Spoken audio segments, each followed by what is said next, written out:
Graça e paz, irmãos. Boa noite. Mais uma vez estamos diante do Senhor para a honra e glória do nome dEle. Passamos um dia juntos, agradável, um dia abençoado na presença do Senhor. Que o Senhor nos conduza nessa noite para a glória do nome dEle novamente. A noite vai chegando e vai piorando de novo a bronquite. Vamos lá.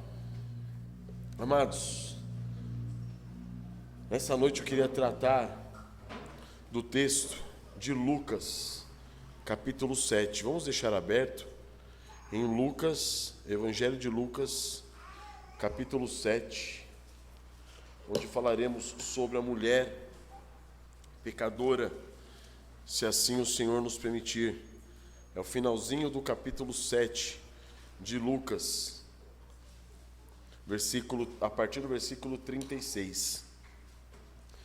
Mas antes eu queria começar dizendo que as nossas ações e reações, irmãos, elas ocorrem, elas são direcionadas por aquilo que nós cremos.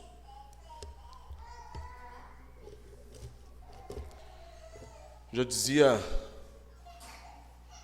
um irmão que a nossa vida ela é dirigida pela nossa teologia, por aquilo que nós cremos a respeito de Deus, por aquilo que nós cremos a respeito das verdades divinas. Agora, quando a gente se propõe a realizar alguma coisa, quando a gente se propõe a fazer algo, nós fazemos aquilo porque, de algum modo, nós acreditamos que aquilo é bom, de alguma maneira útil, de alguma maneira necessária, benéfico, prazeroso, é vantajoso, é conveniente, ou é mesmo até somente interessante para nós, naquele momento. É por isso que nós fazemos. Ou, quando nós reagimos, muitas vezes, até mesmo de maneiras impensadas, quando tem aquela reação impetuosa, é porque também acreditamos, de alguma maneira, que aquela situação foi, de algum modo, prejudicial a nós, foi desfavorável, foi inconveniente, foi nociva, foi perniciosa, foi mal intencionada, e por isso você tem aquela reação impetuosa. Ou seja, sejam ações ou reações que nós tenhamos, sempre nós nos moveremos ou nos omitiremos a partir daquilo que nós cremos. E para corroborar com esse pensamento, nós temos em Mateus 15 a história da mulher cananeia. Vocês lembram dessa história? Lembram-se disso? Onde ela começa a clamar e gritar: Senhor, filho de Davi, em Mateus 15, 22. Tem compaixão de mim, minha filha está horrivelmente endemoniada. Mas Jesus vira-se para ela e diz: não fui enviado, senão as ovelhas perdidas da casa de Israel. O que ela faz? Ela, porém, o adora. E ela diz: Senhor, socorre-me. Então ele respondendo disse: não é bom tomar o pão dos filhos e lançá-lo aos cachorrinhos. Ela, contudo, replicou: sim, Senhor, porém os cachorrinhos comem das migalhas que caem da mesa dos seus donos. Então, essa atitude nós vemos o quê? Uma mulher se humilhando, uma mulher se colocando numa posição, na mesma posição em que Cristo Jesus a coloca. E por que ela faz isso? Porque ela entende, ela crê. Essa ação dela condiz com aquilo que ela crê a respeito dela mesma. Ela é uma pobre, miserável pecadora. Ela não merece nada do Senhor. Se ela pudesse pegar pelo menos as migalhas que caem da mesa do seu Senhor. É por isso que Jesus vira para ela e disse: ó mulher, grande é a tua fé. Perceba, irmãos, quando a nossa fé, ou melhor, quando as nossas ações ou reações condizem com a nossa fé, com aquilo que nós professamos, essa é a maior bênção. Porque às vezes nós professamos que cremos em algo, só que as nossas ações, as nossas reações não condizem com aquilo que nós professamos. Não é isso? Quantas vezes a gente não professa e fala, realmente, sou pecador, sou um miserável pecador. Mas quando vem o irmão e aponta o dedo, eu falo, você errou, irmão. Você fala, eu? Como? Jamais. Jamais faria isso. Percebem? Então, irmãos, quando nós entendemos, ou melhor, quando as nossas ações e as nossas reações condizem com aquilo que nós professamos, é porque aquilo que nós professamos condiz com aquilo que nós realmente cremos. Porque muitas vezes nós dizemos que cremos em algo, mas o que nós realmente cremos está escondido, vai ficar evidente por meio das nossas ações, por meio das nossas reações. Essa é a questão. É interessante nós percebermos isso, porque em Tiago 2,17, naquele texto que nós conhecemos, ele diz, assim também a fé, se não tiver obras, por si só está morta. Mas alguém dirá, tu tens fé e eu tenho obras, mostra-me essa tua fé sem as obras, e eu com as obras te mostrarei a minha fé. Então a fé apresentada por palavras, que não condizem com as nossas ações e reações, não é a fé verdadeira. A fé verdadeira é aquela fé que eu professo, e ela é provada por meio das obras, por aquilo que eu faço. Aquilo que eu faço vai mostrar realmente no que eu creio. Nós somos problemáticos, irmãos. O pecado, quando nós falamos que nós somos totalmente depravados, é porque o pecado fez um estrago tão grande em nós, que muitas das nossas faculdades, e não somente faculdades, mas as nossas ações, reações, nossos pensamentos, nossas afeições não condizem muitas vezes com aquilo que a gente fala. Já perceberam? Quão problemáticos nós somos? E por que eu estou trazendo esse assunto? Exatamente por quê? Porque quantas vezes nós temos falado que amamos o Senhor, desejamos o Senhor, falamos que Ele é o nosso Senhor, mas nós não estamos dispostos a servi-lo. Já perceberam isso?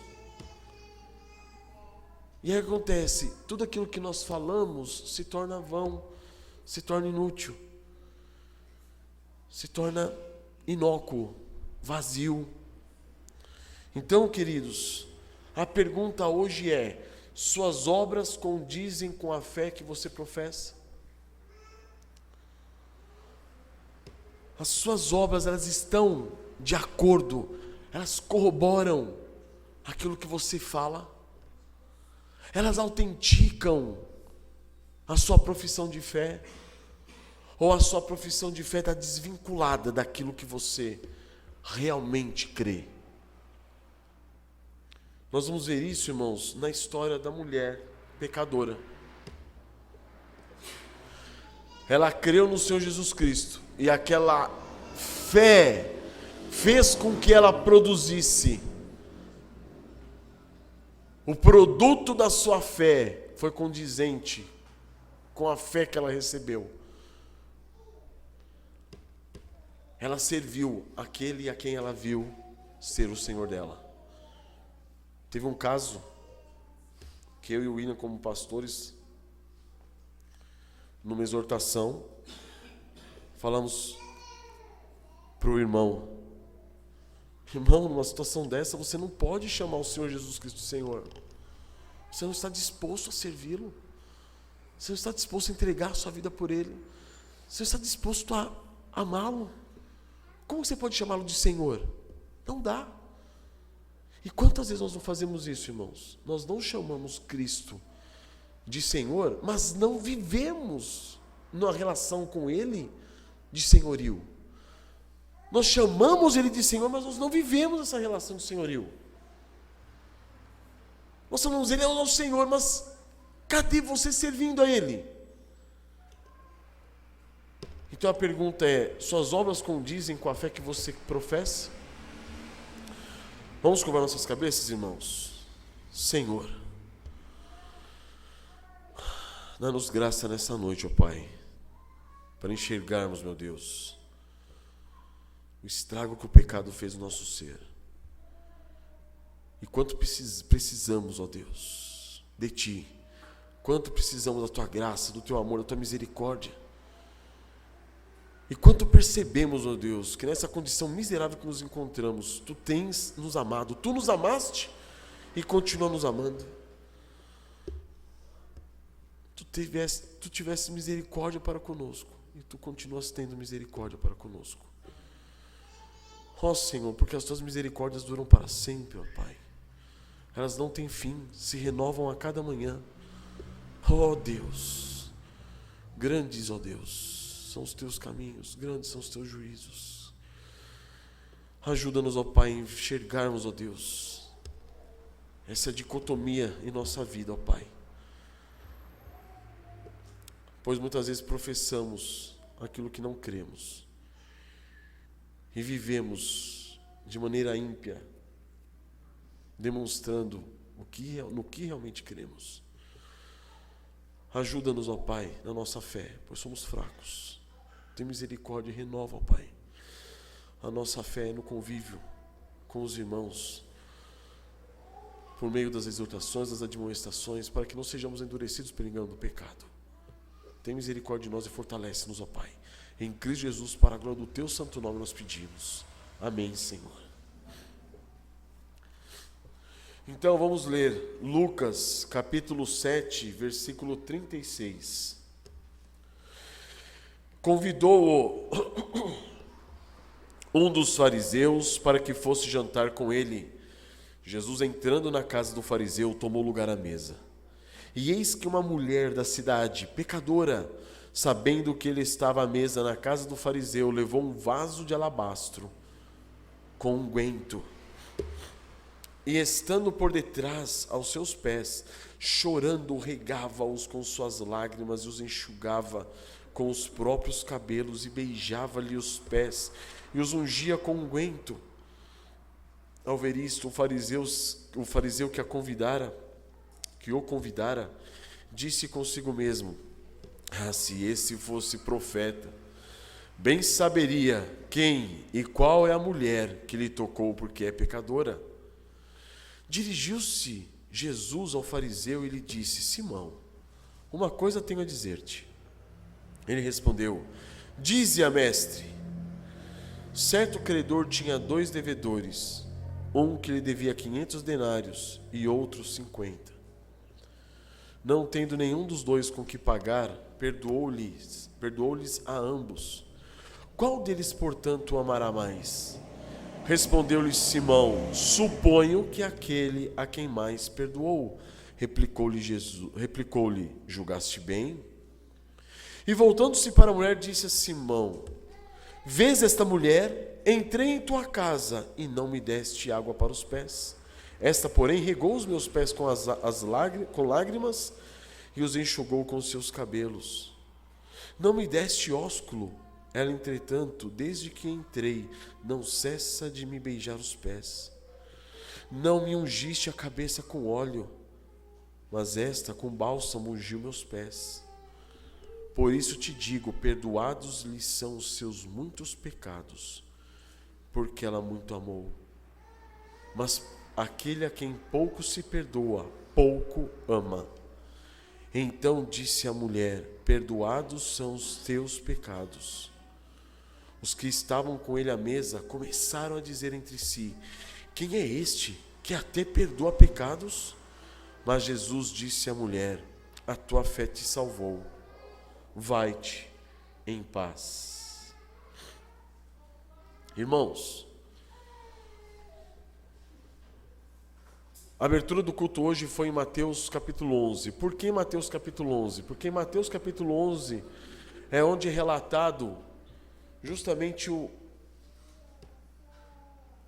contexto onde essa história é relatada aqui em Lucas. Se nós percebermos, essa história vem logo na sequência de João, quando João manda mensageiros para falar com Jesus e fazer a pergunta a Jesus, se ele era aqueles que eles estavam esperando, se deviam esperar outro. E logo na sequência, o Senhor Jesus é que dá testemunho de João.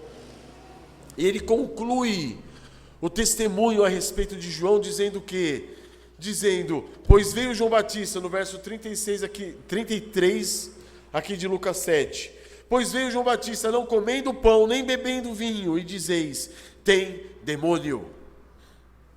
Veio o Filho do Homem comendo e bebendo, e dizeis, eis aí um glutão e bebedor de vinho, amigo de publicanos e pecadores, mas a sabedoria é justificada por todos os seus filhos. Então olha que interessante, o contexto vem dessa comparação que Jesus faz entre si e João. Ele mostra o contraste entre si e João. João vivia de uma maneira mais retirada, mais solitária. E diziam que ele tinha demônio. Jesus vivia com quem? Com os pecadores. E diziam que ele era o quê? Glutão e bebedor de vinho, amigo de publicanos e pecadores. É a partir desse ponto que entra a história de quem? Justamente da pecadora. Onde o fariseu se questiona, mas calma aí, se ele fosse profeta, ele saberia quem é ela.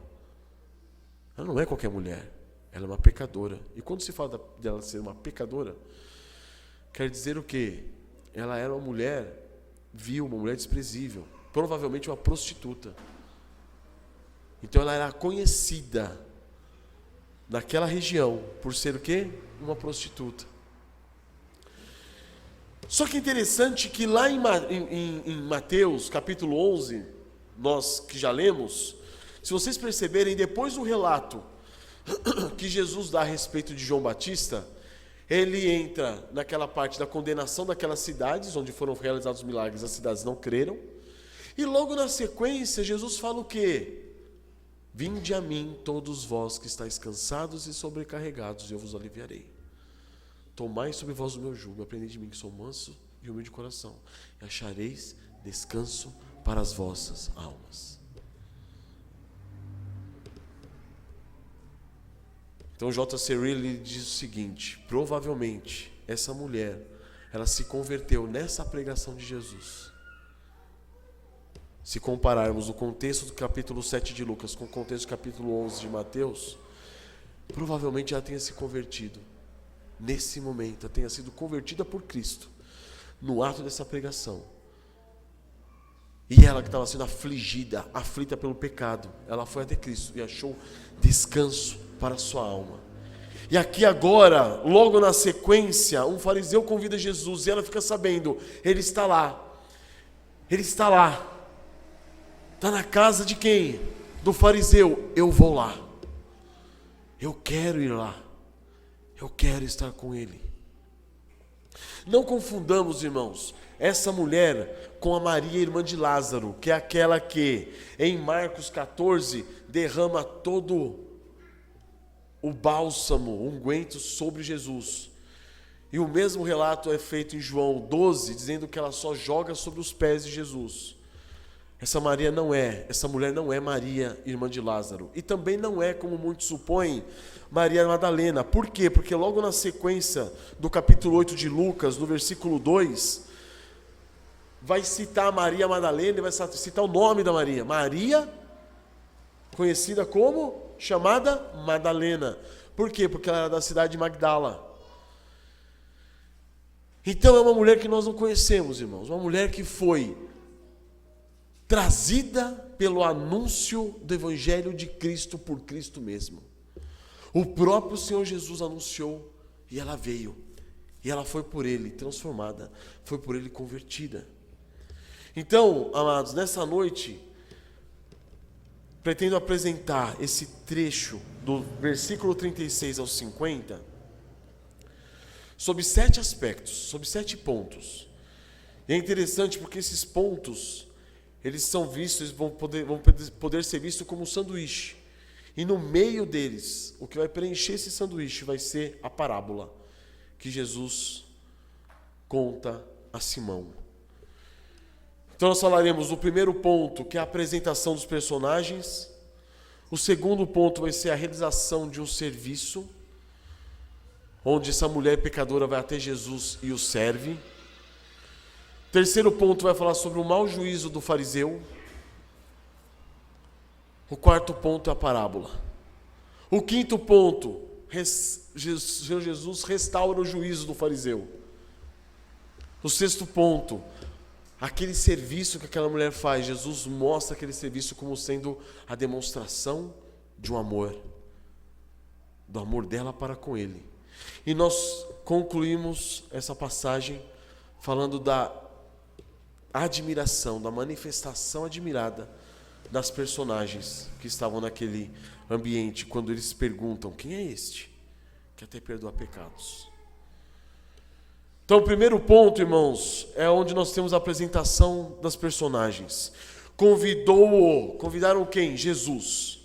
Quem convidou Jesus? Um dos fariseus, para que fosse à casa dele jantar com ele. E Jesus, entrando na casa do fariseu, tomou lugar à mesa. Jesus recebe um convite. É interessante nós percebemos que na maior parte dos evangelhos, os fariseus são vistos como pessoas que estavam diretamente em oposição com Cristo. São poucos os fariseus que têm momentos de conversa com o Senhor Jesus Cristo, e conversa amigável, como teve Simão, como teve Nicodemos em João capítulo 3. Então são poucos os fariseus, mas esse fariseu foi um homem que, de alguma maneira, ele se admirou com Cristo, chamou o Senhor Jesus Cristo para entrar na casa dele e jantar com ele. E o Senhor Jesus Cristo aceitou, e ele foi. Versículo 2: eis que uma mulher da cidade, pecadora, sabendo que ele estava à mesa na casa do fariseu, levou um vaso de alabastro com unguento. Alabastro é o nome de uma pedra. Ela levou um vasinho de pedra com unguento dentro. Certo? O Senhor Jesus é o nosso personagem principal nessa história. Ele provavelmente está na casa de um erudito, Simão, que queria saber se ele realmente era um profeta, se ele realmente era um mestre.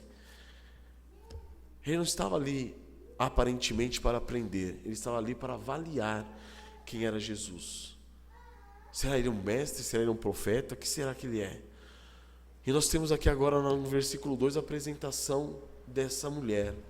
Uma mulher pecadora, provavelmente recém-convertida pela pregação de Jesus. Ela conhecia o Mestre, ela conhecia o Senhor Jesus Cristo. E mesmo sem ser convidada, o que ela faz? Ela vai até a casa do fariseu. Entendamos, irmãos, naquela época, os fariseus, a casa dos fariseus era uma espécie de casa meio que pública. Quando ele convidou Jesus, ele acaba convidando com Jesus todas aquelas pessoas que estão andando com Jesus também. Então aquelas pessoas tiveram acesso à casa do fariseu. E lá entraram, lá saíram, e foi o que aconteceu com a mulher. Ninguém a barrou. Ela pegou, entrou e chegou direto na casa do fariseu. E ela soube que Jesus estava à mesa. Como que era a mesa naquela época? Não era como as nossas mesas. Né? As nossas mesas são na altura da nossa cintura, temos as cadeiras. Naquela época não, as mesas eram baixas.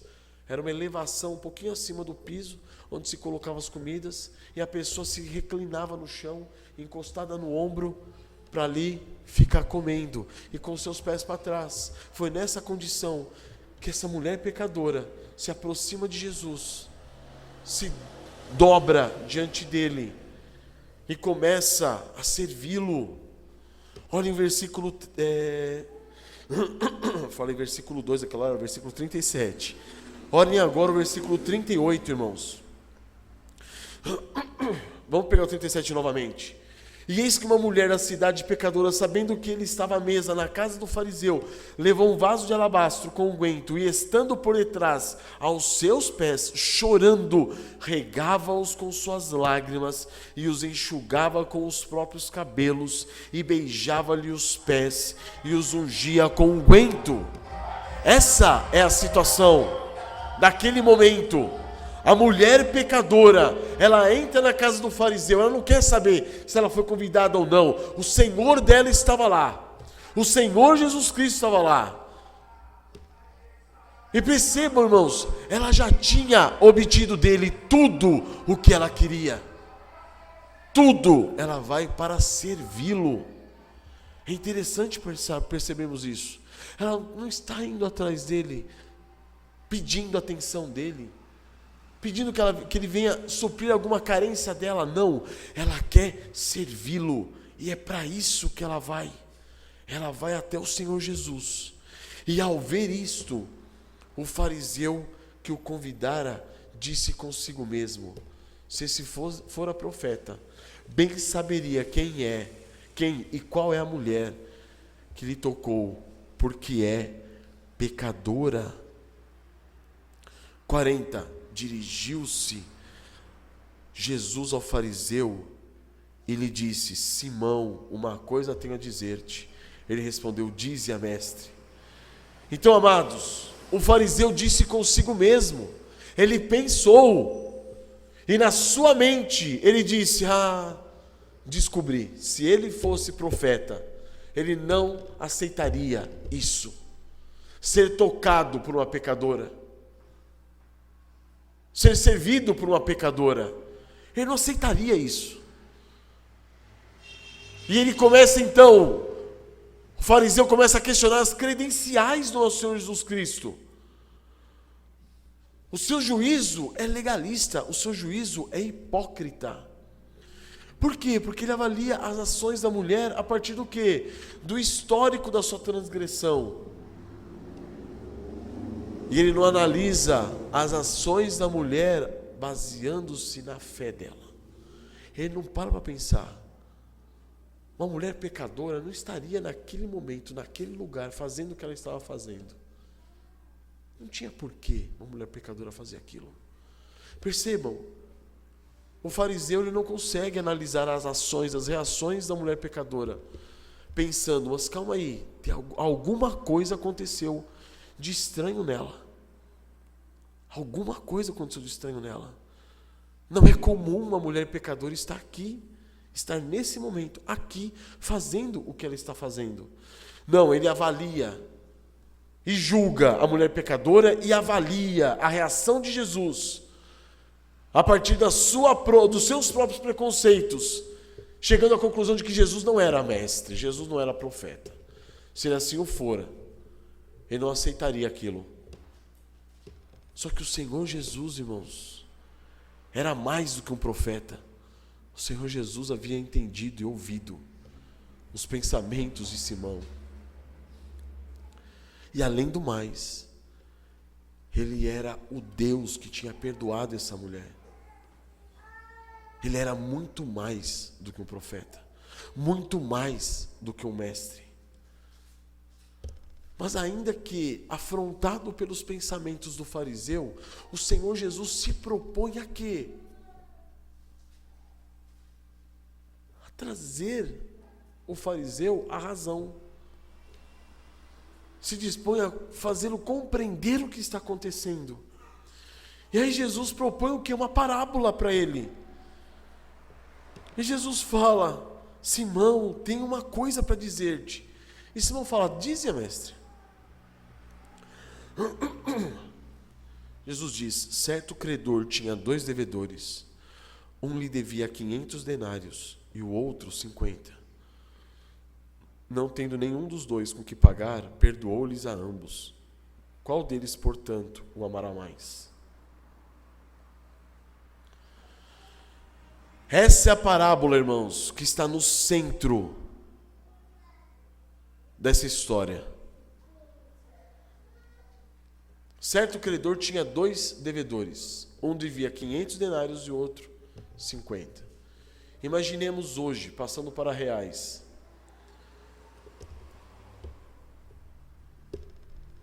Um devia um valor, o outro devia 10 vezes mais.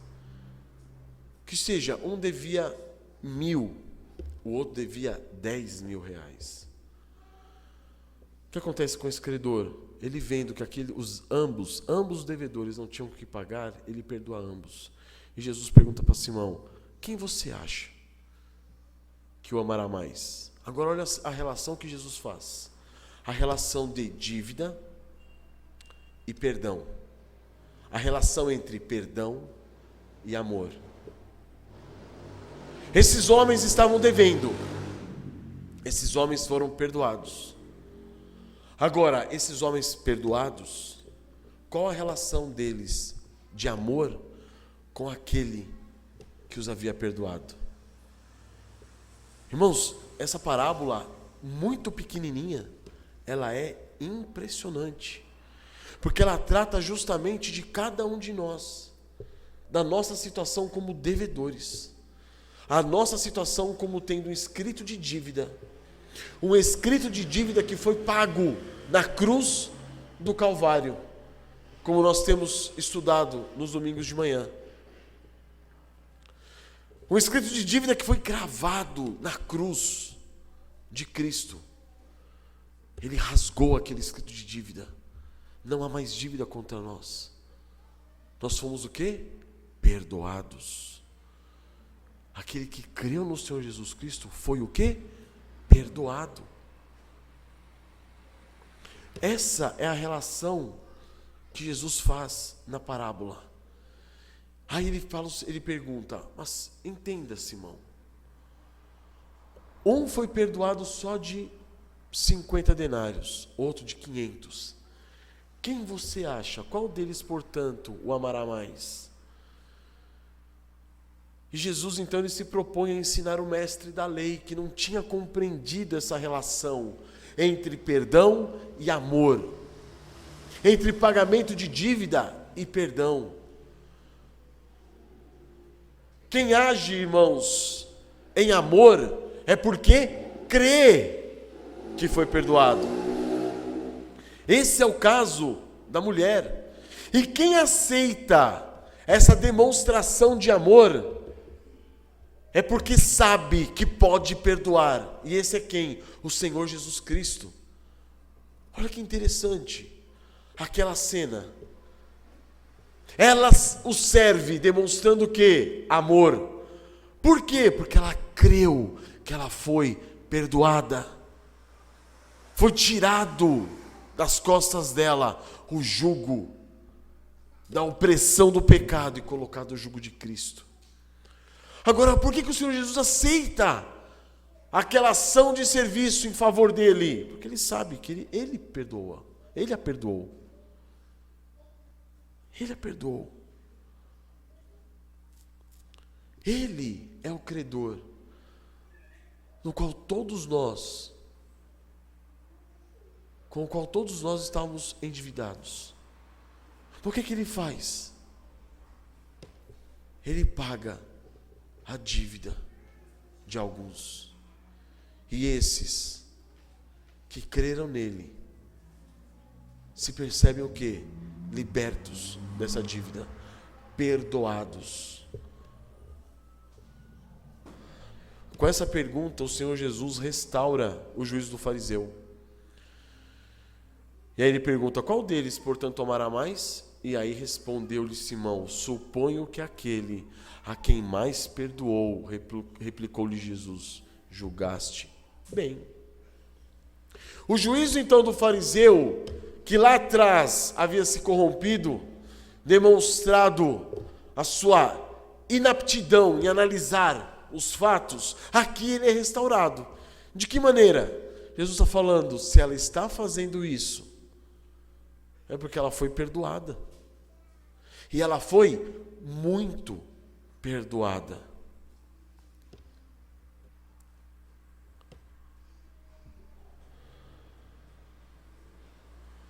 Em relação a Cristo, irmãos, o fariseu não havia compreendido a autoridade divina que Jesus tinha para perdoar pecados. Aqui o Senhor Jesus conduz o fariseu a compreender a relação entre perdão e amor. Mas até aqui ele ainda não entendeu que o próprio Senhor Jesus havia perdoado aquela mulher. Que o próprio Senhor Jesus havia pago a dívida daquela mulher. Uma pecadora, uma prostituta. O Senhor Jesus tinha morrido por ela, pago a dívida dela. Ele estava para morrer por ela, tinha pago a dívida dela. E ela tinha sido o quê? Perdoada. É então, irmãos, que nós chegamos no sexto ponto do serviço, a demonstração de amor. E aí o Senhor Jesus vai mostrar agora que aquilo que aquela mulher está fazendo é única e exclusivamente por amor. E mostrando para Simão que aquilo que ela está fazendo é única e exclusivamente por amor, ele vai com isso mostrar para Simão, ela foi perdoada, Simão. Perceba, ela foi perdoada. E voltando-se para a mulher, disse a Simão: vês essa mulher? Ele vira assim para Simão e fala: Simão, olha. Ele se volta para a mulher e fala: Simão, olha aqui, ó. Olha bem para essa mulher. E o que essa mulher está fazendo? Chorando, enxugando os pés de Jesus, beijando os pés de Jesus, banhando os pés de Jesus com aquele unguento perfumado. E Jesus fala: entrei em tua casa e não me deste água para os pés. Esta, porém, regou os meus pés com lágrimas e os enxugou com seus cabelos. Não me deste ósculo. Ela, entretanto, desde que entrei, não cessa de me beijar os pés. Não me ungiste a cabeça com óleo, mas esta com bálsamo ungiu os meus pés. Olha que interessante, irmãos. O que Jesus está dizendo com isso? Ele falou para Simão: você percebeu, Simão, quando alguém é perdoado, ele passa a amar a pessoa que o perdoou. Ele passa a ter uma relação de afetividade, de gratidão para com aquela pessoa que o perdoou. Olha o que está acontecendo. Se ela está tendo essa reação para comigo, uma reação que você não teve. Estão percebendo? Nós não podemos confundir aqui e achar que Jesus está comparando a mulher pecadora por ela ter sido prostituta, a alguém que devia 500 denários, com o fariseu, por ser uma pessoa honesta, justa, com alguém que devia 50 denários. Não é essa comparação que devemos fazer. Porque a relação de pecado nossa com Cristo é de todos igual. Todos somos totalmente depravados, pecadores. Todos merecíamos a mesma condenação. Todos merecíamos morte eterna a partir daquela cruz. Nós merecíamos estar naquela cruz. Não é essa a relação que Jesus faz. A relação que Jesus faz aqui é a seguinte: quando ele diz 500 denários, perdoado, ama mais, 50 denários, perdoado, ama menos, ele está falando para o fariseu: você não fez nada por mim. Jesus está falando: isso prova que você não tem uma relação de gratidão e de amor para comigo. Você não está salvo, você não foi perdoado. Por que você está julgando aquela que foi perdoada? Irmãos, naquela época era comum uma visita ilustre, você chamar os seus criados, e os fariseus tinham criados, porque eles eram homens da alta sociedade na época. Eles tinham criados, era obrigação sua chamar os seus criados e falar assim: vai lá, lava os pés daquela pessoa, ele é meu convidado. E não foi isso que Simão fez com Jesus. Jesus fala: eu entrei na tua casa e não me deste água para os pés. Você não me deu ósculo. Também era comum entre os judeus eles se beijarem. Beijarem aqueles homens que eles tinham muito respeito. Beijar numa relação de afeto, numa relação de respeito. E não me ungiste a cabeça com óleo. O que Simão faz para Jesus? Nada. Que demonstração que ele dá de amor e de afeto por Cristo? Nenhuma demonstração. Mas é lógico, ele não havia sido perdoado. Ele não havia sido perdoado. O Senhor está mostrando, fazendo questão de falar para ele: Simão, você não entende o que aconteceu com ela, porque você não alcançou. Não foi dado a você o que foi dado a ela. O quê? Perdão. Mas por quê? Vinde a mim todos vós que estáis cansados e sobrecarregados. Infelizmente, o religioso, ele não se sente cansado e sobrecarregado pelo pecado. Quem se sentiu cansado e sobrecarregado pelo pecado? Aquela mulher pecadora. Ela percebeu e ela foi a Cristo para receber dele perdão, e ela recebeu esse perdão. E Jesus continua dizendo: por isso te digo, perdoados lhe são os seus muitos pecados, porque ela muito amou, mas aquele a quem pouco se perdoa, pouco ama. E então disse a mulher: perdoados são os teus pecados. Então, amados, esse é o ponto máximo dessa história, irmãos.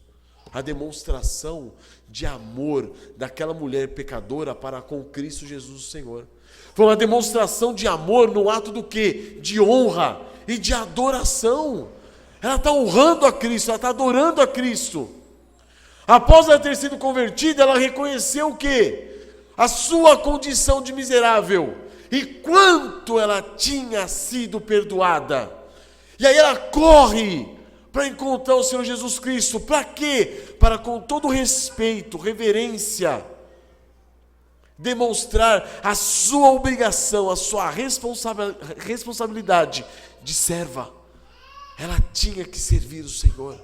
Era servindo ao Senhor que ela demonstraria para Ele o quanto ela o amava. Essa é a relação, irmãos.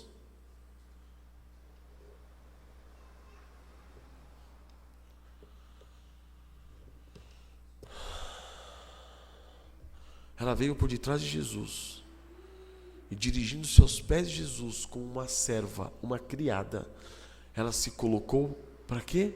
Para servi-lo. Ela se pôs a servi-lo. Mas ela não serviu ele de uma maneira comum. Como que ela teria servido ele de uma maneira comum? Teria entrado, pedido para alguém da casa dar um balde de água para ela, e ela começaria a lavar os pés de Jesus. Não foi assim que ela fez. Ela trabalhou pelo fruto, com o fruto da sua alma. Ela se prostra aos pés de Cristo.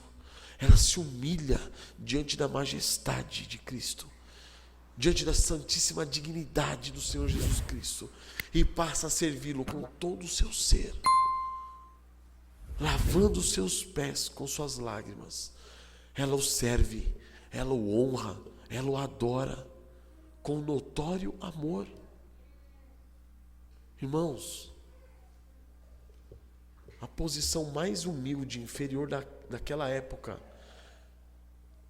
era a posição do servo que lavava os pés do convidado. E é essa posição que ela assume. E ela passa a servir a Cristo com lágrimas, mas lágrimas de alegria, irmãos, porque ela havia sido perdoada. Quanta alegria e amor não inundou aquele coração, irmãos, de modo que ela pudesse correr, sabendo que o Senhor Jesus Cristo estava na casa do fariseu. Eu quero ir lá, não para os meus próprios interesses, não para saciar as minhas vontades, meus desejos, minhas necessidades, não, eu quero ir lá para servi-lo. Eu quero ir lá para servir, porque ela tinha sido primeiramente amada. Não é isso que fala em 1 João 4,19? Nós o amamos, mas por quê? Porque Ele nos amou primeiro. Então é o amor, irmãos, que demonstra o outro amor prévio, fundamentado no quê? No perdão de Cristo por aquela mulher. Ela o ama, por quê? Porque ela foi perdoada. Ela o ama porque ela foi amada.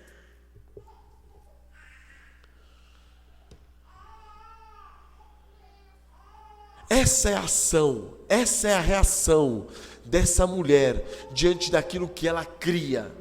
O que ela cria? Ela tinha sido perdoada. Ela foi perdoada. Ela sabia, Ele, o Senhor Jesus Cristo, a perdoou. Ele, o Senhor Jesus Cristo, a amou. E o resultado desse amor, o resultado desse perdão, é um amor servil. Um amor servil. Ela estava extremamente feliz, irmãos, por estar tão próxima daquele que a havia salvado. E era com Cristo Jesus que a sua alma se deleitava.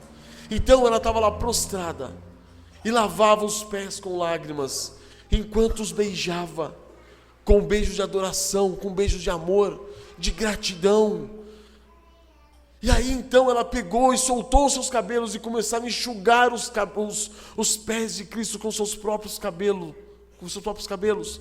Dedicado ao quê? A honrá-lo, adorá-lo, servi-lo, enaltecê-lo, glorificá-lo. E além do mais, ela traz consigo um perfume que costumava ser caro na época, e começa a ungir os pés de Cristo, porque ela se viu que ela não era digna de ungir a cabeça do Mestre. Simão era para ter ungido a cabeça de Cristo.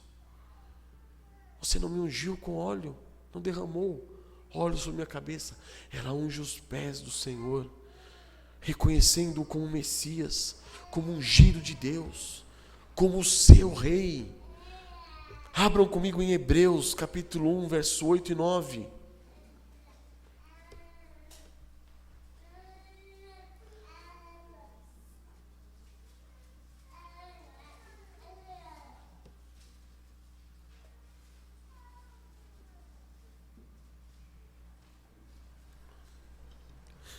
Hebreus 1:8, mas acerca do Filho, o teu trono, ó Deus, é para todo sempre, e cetro de equidade é o cetro do seu reino. Amaste a justiça e odiaste a iniquidade, por isso Deus, o teu Deus, te ungiu com óleo de alegria, como a nenhum dos teus companheiros. Esse é o reconhecimento que ela tem de Cristo Jesus. Ele é o Deus ungido, Deus Filho ungido por Deus Pai, com óleo de alegria. É essa alegria que ela demonstra quando ela está aos pés de nosso Senhor Jesus Cristo. Notemos, amados, que todo o verdadeiro penitente, ele tem um grande amor por aquele que o salvou, um grande amor por aquele que o libertou. E tão grande é esse amor, irmãos, demonstrado por meio das obras, por meio de obras de justiça. É por meio das obras, do serviço, que ela demonstra esse amor. Então percebam que as ações e as reações da pessoa penitente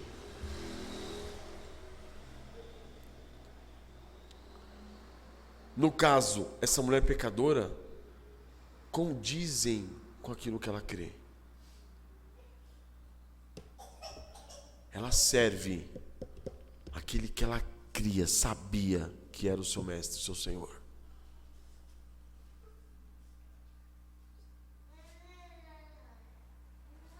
Com gratidão, ela se prostra diante daquele que ela sabia que era o seu Salvador, o seu Senhor. Então, amados, vocês percebem que nós, antes, quando estávamos perdidos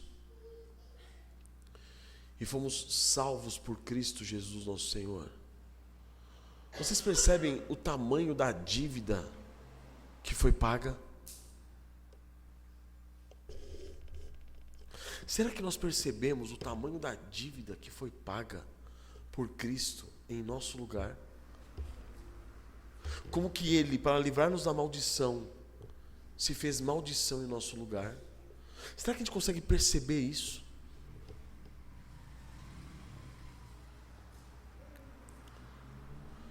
Porque se antes essa mulher estava perdida, agora ela havia sido salva por Cristo Jesus. Se antes ela estava cansada e sobrecarregada do pecado, dos seus pecados, agora ela encontrou o quê? Alívio e descanso para a sua alma em Cristo Jesus. Agora eu pergunto, nós, eu, vocês, parem para analisar. Quando vocês estavam cansados e sobrecarregados do pecado, vocês encontraram alívio e descanso para a alma de vocês? No perdão de Cristo? E quanto isso foi valioso para você?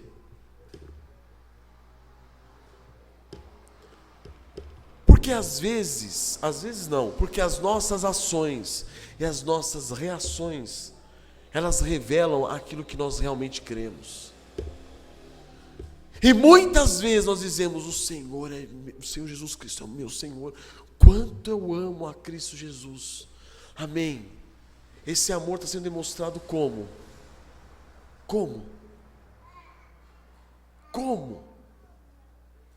Se diante da nossa família, dos nossos familiares, não adianta palavras somente de amor se você não tem cuidado. Não adianta eu falar para minha esposa, amor, eu te amo, se eu não cuido dela. Aí vai chegar uma que ela vai falar assim, para de ladainha, para de ficar falando, para de demagogia, fica quieto. É melhor do que você ficar falando algo que não condiz com a realidade. Não é isso? Já falei para as minhas filhas já, pai, eu te amo. Amém, filha, que bom que você me ama, que maravilha. Mas você prova o seu amor para comigo se você me obedecer. Como que nós provamos o nosso amor para com Deus? Por meio da obediência. Você entende, filha? Entendo. Então faça isso. E faz. Existe uma relação de amor, irmãos, que é demonstrado por meio do quê? De obras. O amor verdadeiro, ele tem que sair sim da nossa boca muitas vezes. Como temos que adorar e louvar a Deus de todo o nosso coração, a partir dos nossos lábios. Mas que isso não seja algo, que esse amor não se restrinja somente às palavras que saem da nossa boca. Não pode. Tem que haver o quê? Obras que demonstrem e autentiquem esse amor. Perceba, irmãos, antes essa mulher estava sobrecarregada de pecados. Agora a sua alegria, o seu prazer é tomar sobre si o jugo leve e suave de Cristo. Há um jugo para aquele que crê em Cristo. Há um fardo a ser carregado, mas é suave, é leve. Para aquela mulher servir a Cristo daquela maneira como ela estava servindo, era um motivo de maior alegria para ela. E assim deveria ser para nós. Servir a Cristo para nós deveria ser um motivo de maior alegria, maior regozijo. Nada se compara. Eu largo tudo por Cristo. Eu abro mão de tudo por Ele. Foi isso que essa mulher fez, irmãos. Foi isso que essa mulher fez. Ela foi convertida por Cristo Jesus. Com a conversão dela, ela perdeu o emprego dela, perdeu a renda dela, perdeu o ganha-pão dela, mas ela está alegre porque ela encontrou Jesus Cristo na casa do fariseu e teve a oportunidade de servi-lo. Essa é a alegria dela, essa é a alegria que inunda o ser dela. E agora ela carrega o fardo, o jugo suave e leve de Cristo, com o maior prazer, usando-se de seu corpo, usando-se de sua força, de sua saúde, de seus recursos, que antes ela usava para quê? Para servir o pecado. A gente acha, irmãos, que o crente é aquele que, uma vez, ele estava no mundo cometendo pecados e atrocidades. Quando ele vem para Cristo, ele se torna o quê? Somente aquele que deixou de cometer pecados e atrocidades. Não. Quando a gente vem para Cristo, a gente para de usar o nosso corpo, que nós usávamos antes, para cometer pecados e atrocidades, e começamos a usar o nosso corpo, os recursos que o Senhor nos deu, para servirmos a Cristo. Essa é a realidade. Já perceberam? Que muitas vezes quando a gente fala de santidade, a gente pensa numa condição inativa, inoperante do crente. O crente santo é aquele que não peca. Não, o crente santo é aquele que deixou de pecar e agora usa os recursos que nos dá para pecar para servir a Cristo. É essa a situação. E é interessante que nós podemos perceber isso nessa mulher. Os joelhos utilizados antes para servir os seus clientes, iníquos, repugnantes, agora são usados o quê? Para se prostrar diante de Cristo, diante dos pés do Senhor Jesus Cristo e servi-lo. Os olhos que antes serviam como janelas para receber toda sorte de impureza, nojeira, perversidades, agora servem como fonte para jorrar lágrimas de alegria para o Senhor Jesus Cristo. Estão percebendo, irmãos? O rosto que antes estava cheio de maquiagem lascívia, sensualidade, impudicícia, agora está repleto de lágrimas, de arrependimento daquela mulher. Olha que fantástico, irmãos. Os cabelos que antes ela utilizava como meio de sedução e tentação para atrair os seus clientes pecaminosos, agora são usados para quê? Para secar os pés do nosso Senhor Jesus Cristo. E o unguento que antes ela utilizava para perfumar o seu corpo, perfumar a sua cama, perfumar o ambiente de prostituição onde ela trabalhava, agora são usados para ungir a Cristo.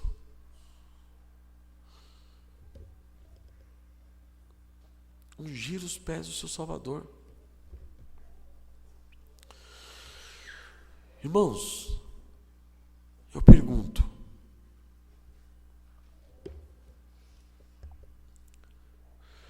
as suas obras condizem com a fé que você tem?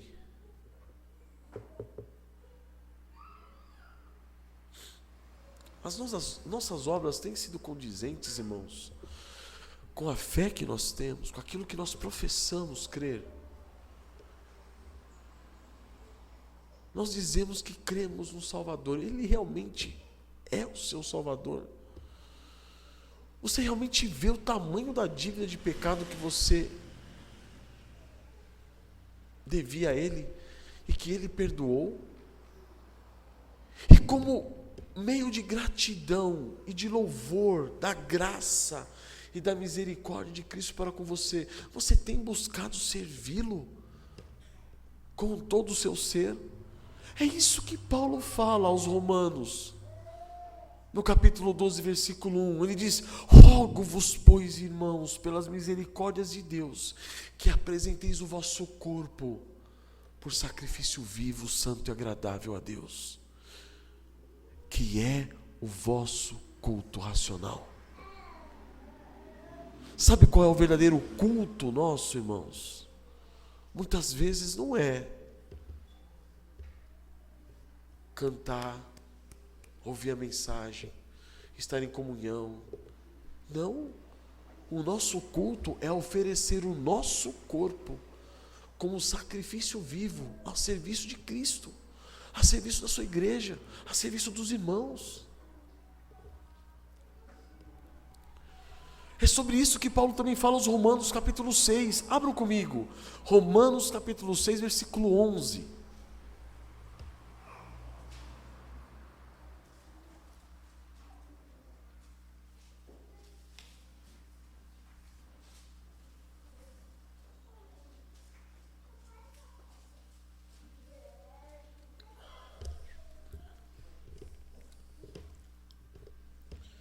Romanos 6,11. Assim também vós considerai-vos mortos para o pecado, mas vivos para Deus, em Cristo Jesus. Não reine, portanto, o pecado em vosso corpo mortal, de maneira que obedeçais às suas paixões, nem ofereçais cada um os membros do seu corpo ao pecado como instrumentos de iniquidade, porque vocês faziam isso antes, agora não façam mais isso. Mas oferecei-vos a Deus como ressurretos dentre os mortos, e os vossos membros a Deus como instrumentos da justiça. É isso que devemos fazer, irmãos. Oferecer-nos a Deus. O cristão verdadeiramente salvo, verdadeiramente perdoado em Cristo Jesus, ele não fica numa condição estática de inutilidade. Não existe isso. Algo deve nos mover. Se esse algo não está te movendo, é que provavelmente não tem esse algo. Por que eu falo isso? Porque é uma questão de percepção. É uma questão de percepção. Por quê? Porque se Cristo salvou a Simone, Cristo salvou o Edson, Cristo salvou o Edmilson, todos eram pecadores do mesmo nível. Ah, mas pastor, o senhor não sabe a nossa história, como que era? Como que foi a nossa história? Simone, pelo jeito, era mais santa do que o Edmilson. Não, a questão não é essa. Todos pecadores, no mesmo nível, mesmo grau, todos merecedores do inferno, todos merecedores da morte. O problema é que muitas vezes a gente não está percebendo o que aconteceu. Se é que de fato aconteceu. Porque se nós percebêssemos a grandeza do que Cristo fez por nós, irmãos, nós não estaríamos na morosidade espiritual que muitos de nós estamos. Percebem? Por que não estamos dispostos a servir a Cristo? Por que não estamos dispostos a oferecer nossos corpos como sacrifício vivo, santo e agradável a Deus? Por que não estamos dispostos a oferecer nossos membros como instrumento de justiça? Por quê? Paulo fala em Gálatas 2,19, porque eu, mediante a própria lei, morri para a lei. A fim do quê? De viver para Deus. Irmãos, é uma condição de que, uma vez morto para o pecado, eu vivo para Deus. Eu não estou morto para o pecado e agora estou só aguardando a glorificação do meu corpo. Não, eu tenho que viver, eu vivo para Deus. Por quê? Porque esse perdão é o motor que me leva, me impulsiona a viver por Ele. Porque se nós o amamos porque Ele nos amou primeiro. Esse perdão e esse amor que Ele teve para conosco é que nos impulsiona. Ou nós nos esquecemos daquele versículo que diz que somos constrangidos pelo amor de Cristo. O amor de Cristo nos constrange, julgando nós isso, morreu por todos, logo que todos morreram. E Ele tem, esse amor tem te constrangido. Perceba, irmãos, quanto é importante nós conhecermos mais e mais de nosso Senhor Deus. Quão importante é nós conhecermos mais de Cristo Jesus, nosso Senhor. Dessa relação entre Pai, Filho e Espírito Santo, essa relação trina. A relação da Trindade para com a salvação. Quão importante entendermos a salvação, como que ela ocorreu. E devemos sempre pedir a Deus o quê? Aviva a nossa alma, para que nós possamos ver a grandeza dessa obra redentora na cruz de Cristo por nós, irmãos. É só isso que pode avivar-nos. Ver quem Cristo é, ver quem nós realmente somos, ver a miséria nossa. E o tamanho do perdão que Cristo nos ofereceu. É somente com essa visão, irmãos, que nós conseguiremos viver vidas santas. É a justiça de Cristo que antecede a nossa santificação. O serviço da minha alma, o serviço voluntário para com aquele que me salvou, aquele que se fez meu Senhor. Como podemos chamar Cristo Jesus de nosso Senhor se nós não estamos dispostos a servi-lo? Como? E Paulo continua: estou crucificado com Cristo, logo já não sou quem vive, mas Cristo vive em mim. E esse viver que agora eu tenho na carne, vivo o quê? Pela fé no Filho de Deus, que me amou e a si mesmo se entregou por mim. Estão percebendo qual é o motor da vida santa do cristão? É a obra de Cristo em nosso favor. Quando nós conseguimos enxergar a completude dessa obra, e o que essa obra significa para nós, isso nos moverá, irmãos. É isso que nos moverá. Porque agora, infelizmente, nós temos professado algo, mas isso não se tornou real para muitos de nós. Por isso que as nossas ações e as nossas reações têm demonstrado no que você realmente crê. No que você realmente crê. No que você realmente crê. Você consegue enxergar a grandeza do amor de Cristo por você? A grandeza da salvação dele por você? A grandeza do perdão dele por você?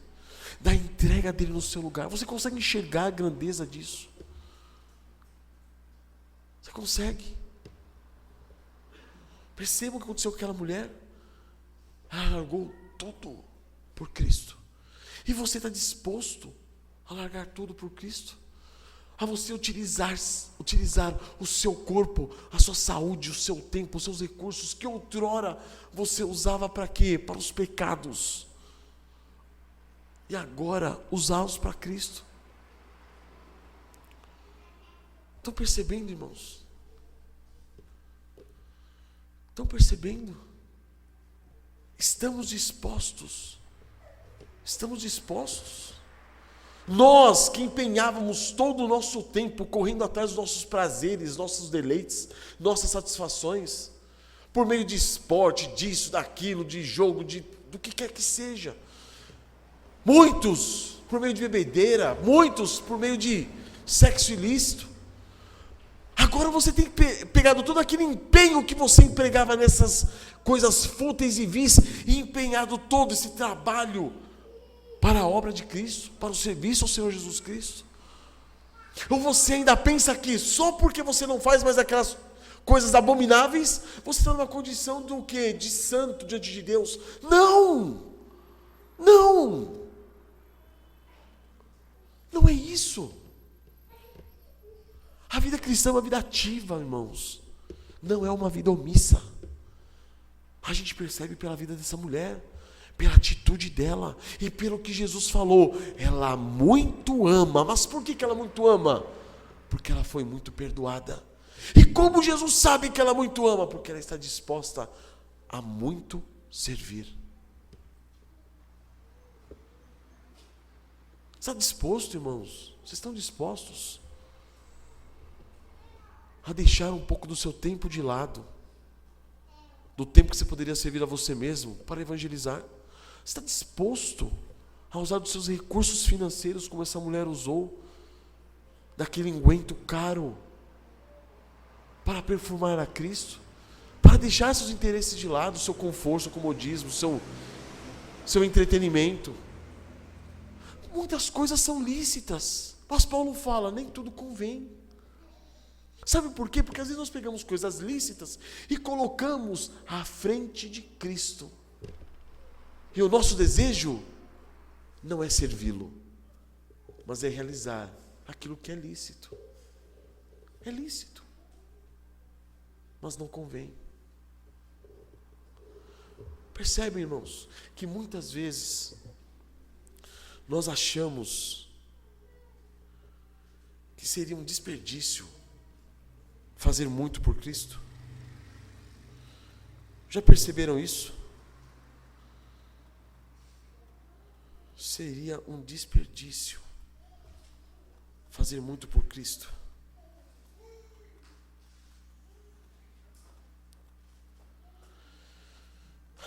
Como se nós pudéssemos fazer isso. Muitos de nós reformados hoje, irmãos, diante das boas obras de gratidão dos irmãos para com Cristo e sua igreja, nós rapidamente buscamos taxá-los do quê? De legalistas. Aquela pessoa está tentando viver de maneira santa, servindo muito a Cristo, é legalista. É legalista. Aquela é legalista. Com isso, sabe o que a gente acaba fazendo, irmãos? A gente procura evitar a todo custo os extremos de uma vida cristã de santidade, com medo de sermos taxados do quê? Também de legalistas, por causa de um ardor de vida com Deus, como se fosse possível para nós amarmos demais. Estão entendendo? Servirmos demais. Como se fosse possível para nós sermos santos demais. Termos fé demais. Não, vamos andar de modo equilibrado. Sabe, um pouquinho do mundo aqui, um pouquinho de Cristo ali. E aí você não fica, nem cai para o legalismo, também não cai para o antinomianismo. Você fica naquela condição, sabe, de não ser considerado mundano, mas também não muito assim, sabe, um religioso, um fanático. Não, irmãos. Não. Nós não devemos ter esse medo.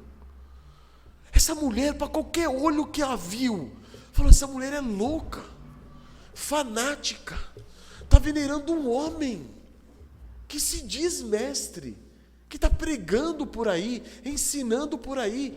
Olha o que ela está fazendo, chorando aos pés dele, enxugando os pés dele com seus cabelos, beijando os pés dele. Não tem lógica isso. Não tem lógica. Ungindo os pés dele. É fanática. É legalista. Sabe o que eu acho? Que se ela deve estar pensando que se ela continuar fazendo isso, ela vai se tornar agradável diante de Deus. Não! Não! O Senhor Jesus Cristo muito bem deixou claro. O que? Ela está fazendo isso é demonstração de grande amor. Esse grande serviço é demonstração de grande amor. E esse grande amor é evidência de um grande perdão. É desse modo que nós devemos viver, irmãos. Movidos por esse grande perdão. Não inverta as bolas. Não inverta as bolas. Não coloque as carroças na frente dos bois. O que vem primeiro é a justificação, depois é a santificação. O que vem primeiro é o perdão, depois é o amor. Não existe amor antes do perdão. Não dá, é impossível. A iniciativa tem que ser de Deus. A iniciativa não pode ser nossa. Nunca o amor virá primeiro e o perdão depois. Nunca. Nunca é o perdão primeiro, depois é a demonstração de amor. Agora eu digo, se não vem o perdão, não tem demonstração de amor. E aí eu pergunto, como que pode haver perdão e não pode haver demonstração de amor? É aqui que nós caímos naquilo que Tiago fala. A sua fé tem que ser provada pelas obras. Você creu no Senhor Jesus Cristo e se apoderou dessa fé maravilhosa, dessa obra maravilhosa dele na cruz. Você foi realmente perdoado em Cristo. Mostre isso com obras. Que obras? De serviço por Cristo e pela sua igreja, pelo seu corpo. Estão percebendo, irmãos?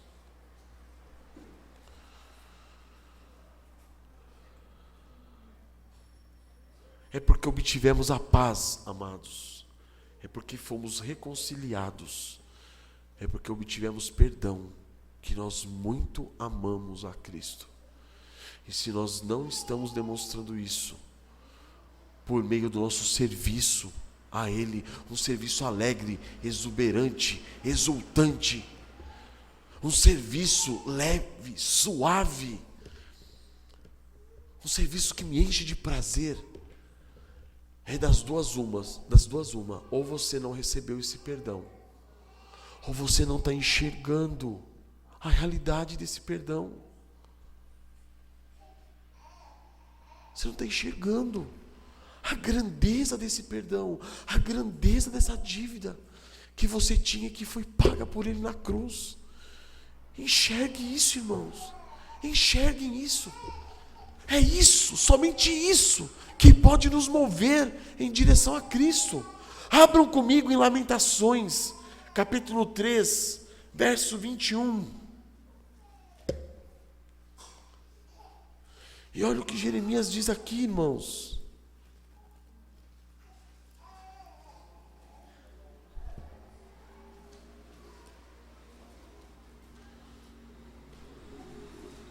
Lamentações 3, 21.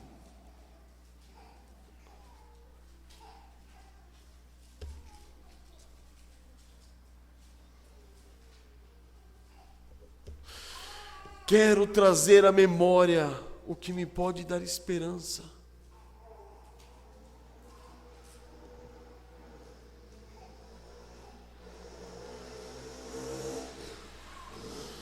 Lamentações 3:21. Quero trazer à memória o que me pode dar esperança. Irmãos, a única coisa que pode me dar esperança é trazer à memória tudo que Cristo Jesus fez por mim na cruz. Por quê? Porque as misericórdias do Senhor são a causa de não sermos consumidos. Porque as suas misericórdias não têm fim, renovam-se cada manhã.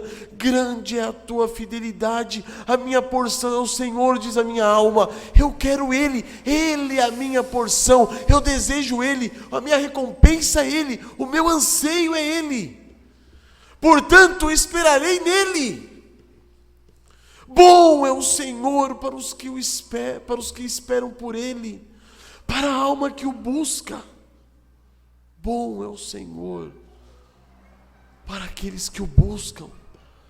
Essa mulher foi até Cristo, buscou-o e o encontrou. E derramou lágrimas de alegria e de gratidão pelo Senhor Jesus. Irmãos, é isso que deve nos mover, irmãos. É isso, irmãos. Essa consciência, essa percepção do perdão de Deus é que vai definir o seu grau de santidade.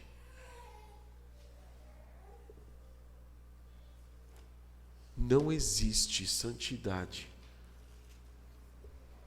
sem que você possa trazer à memória tudo que Cristo fez por você. Não existe.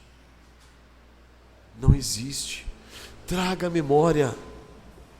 Leia. Ore. Jejue.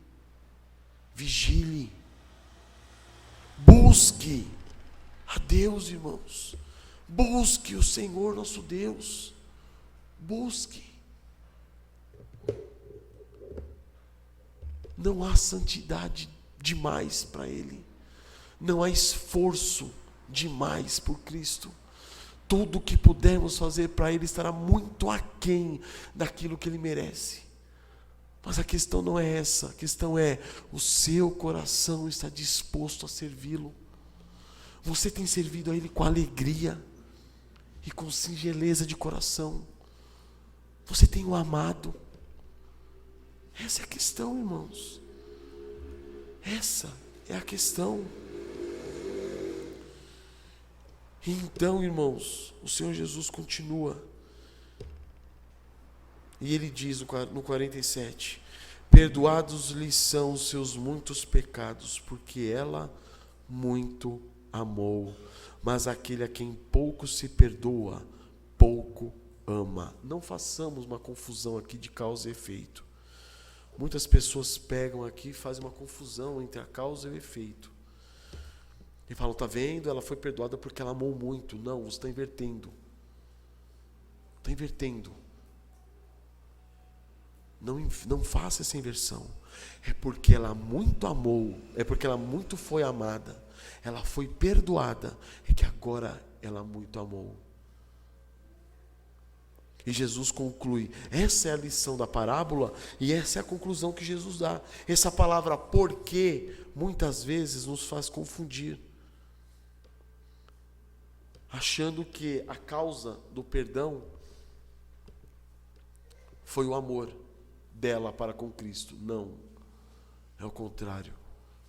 A causa do amor dela é o perdão que Cristo concedeu a ela. Mas aquele a quem pouco se perdoa, pouco ama. A relação é entre perdão como causa e o amor como efeito. Então disse a mulher, perdoados estão os seus muitos pecados, os teus pecados. Ah, mas então Jesus perdoou ela agora? Não. Aqui Ele só ratificou. Por quê? O amor dela foi demonstrado. E Jesus assina embaixo, perdoados estão os seus pecados.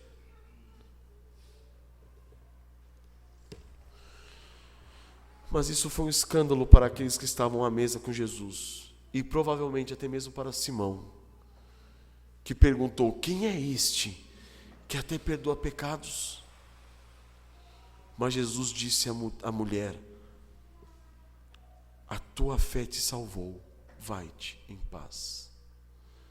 Percebam, amados, a nossa fé é apenas a percepção daquilo que Cristo fez por nós. Não é a fé que salva, é o perdão de Cristo, concedido por Ele, por ter Ele pago as nossas dívidas, de pecado para com Deus, por ter sido Ele moído, esmagado e recebido a nossa punição. É isso que nos salva. Agora a fé é a percepção dessa realidade. Eu pergunto, como que está a sua fé? Você tem percebido aquilo que Cristo fez por você? Tem percebido? Se não, ore. Ore. Ore. E diga: Jesus, eu creio, mas ajuda-me na minha incredulidade. Ajuda-me, Senhor. Porque nem para crer a gente presta. Nem para crer a gente presta. A fé é um dom de Deus. Então, amados, que nós possamos pedir ao Senhor e falar: Senhor, ajuda-me na minha incredulidade, porque eu não tenho visto a grandeza do que Cristo fez por mim na cruz. E eu tenho tentado arrumar motores que me movam a uma vida de santidade e não tenho conseguido. Eu tenho tentado arrumar motores que me impulsionem a uma vida santa e não tenho conseguido. Por quê? Porque você está procurando incentivo no lugar errado. Nós temos que contemplar a Cristo, irmãos. É essa contemplação que vai nos mover. E é essa contemplação que vai nos fazer servir a igreja de Cristo. É a igreja de Cristo, irmãos, que é o pé. São os pés do Senhor Jesus nessa terra. Somos nós, os benditos pés, quão preciosos, quão belos são os pés daqueles que levam as boas novas de salvação. É a nós somos os pés de Cristo. Quanto estamos dispostos a servir a Cristo, servindo uns aos outros, amando uns aos outros? Quanto? E nas pequenas coisas. Sabe, irmãos, a gente muitas vezes sabe que o nosso irmão, conosco, na mesma igreja, está passando dificuldades emocionais, a gente não tem condição de sair da nossa casa e ir lá visitar o irmão e falar: irmão, como que eu posso te ajudar? Como que eu posso te consolar? Nas Sagradas Escrituras, a gente não tem condição de fazer isso. E isso, irmãos, isso é você chorar com os que choram, se alegrar com os que se alegram, lavar os pés de Cristo com lágrimas, usar todos os recursos que antes você usava para o mundo, para o pecado, usar para Cristo. É isso, irmãos. É você ver a necessidade do irmão e suprir essa necessidade. É você ver a necessidade da igreja e suprir a necessidade da igreja. É você ver as frentes que nós temos como igreja, visando a obra de Cristo, o avanço do seu reino, a edificação do seu corpo. E você falar: eis-me aqui. Essa é a nossa realidade, irmãos. Mas que sejamos movidos, não pelo que o pastor está falando, não pelo que o pastor William está falando. Que sejamos movidos por essa visão que temos de Cristo. E do quanto Ele nos perdoou. Do quanto Ele nos amou. Porque isso vai nos mover, irmãos, a fazer coisas assombrosas por Cristo e pelo seu reino.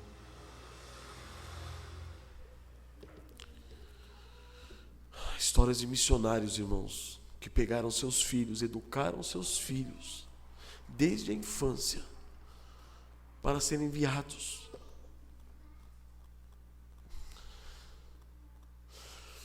A países para pregar o evangelho, sabendo que seus filhos não retornariam.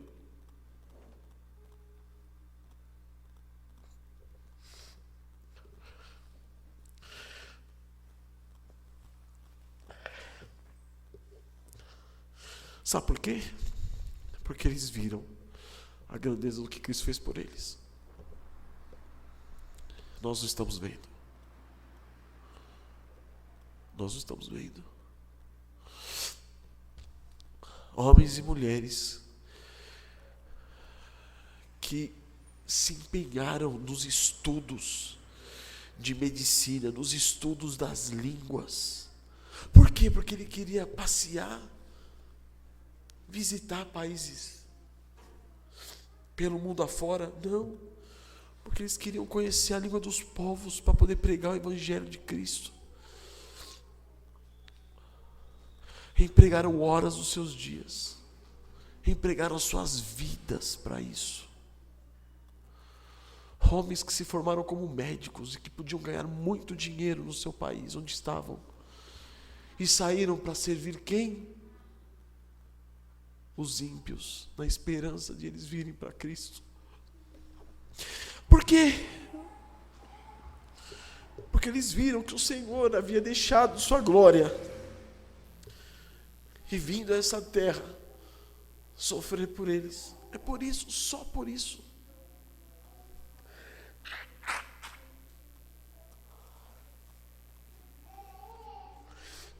E por que não fazemos isso? Porque nós não vimos isso ainda.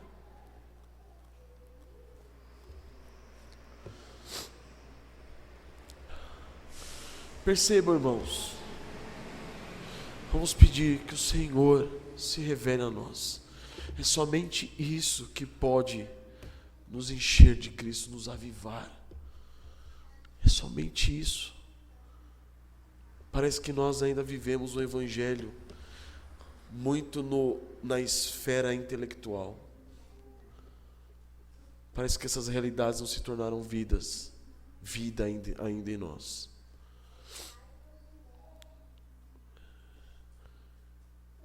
E aí nós não estamos dispostos a abrir mão de nada por Cristo. Sabe por quê? Porque não vale a pena. E por que não vale a pena? Porque você não viu. Quando Paulo viu a grandeza de Cristo, ele reputou tudo o resto como refúgio, como lixo. Que o Senhor nos conduza a isso, irmãos, para a glória do seu santo nome. Que como essa mulher pecadora nós possamos ver que Cristo muito nos perdoou. E que possamos amá-lo muito, demonstrando esse amor pelo nosso serviço a Ele, para a glória do nome dEle. Amém? Vamos curvar nossas cabeças? Senhor, tem misericórdia, Pai. Tem misericórdia, aviva nossas almas, meu Deus.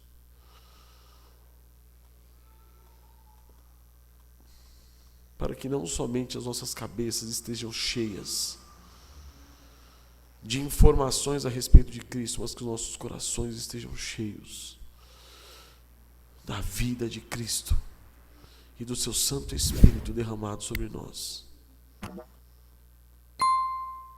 Oh Pai, quão maravilhoso Tu és, ó Deus. Encha-nos, ó Deus, de Ti. Encha-nos, ó Pai, de Cristo Jesus, o Senhor, para que possamos contemplá-lo, enxergá-lo, vê-lo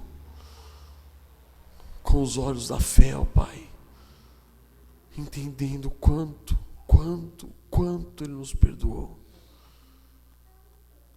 para que assim possamos amá-lo, a ponto de abandonarmos tudo por Ele, ó Pai. Te pedimos, ó Deus, Tu que és um Deus misericordioso, alcança-nos com misericórdia, Pai. E que nesse momento nós possamos, ó Deus, diante da ceia do Senhor, diante desses elementos, ó Pai, enxergar realmente, ó Deus, a grandeza, ó Pai, da obra redentora de nosso Senhor Jesus Cristo na cruz. Ó Senhor, faça-nos amigos da cruz de Cristo, que ansiemos por essa cruz, ó Pai, para sermos identificados com o nosso Senhor e compartilhar com Ele, ó Pai, dos seus sofrimentos, da sua morte. Seja esse o nosso prazer, ó Deus, para a glória do Teu santo nome. Amém, Senhor.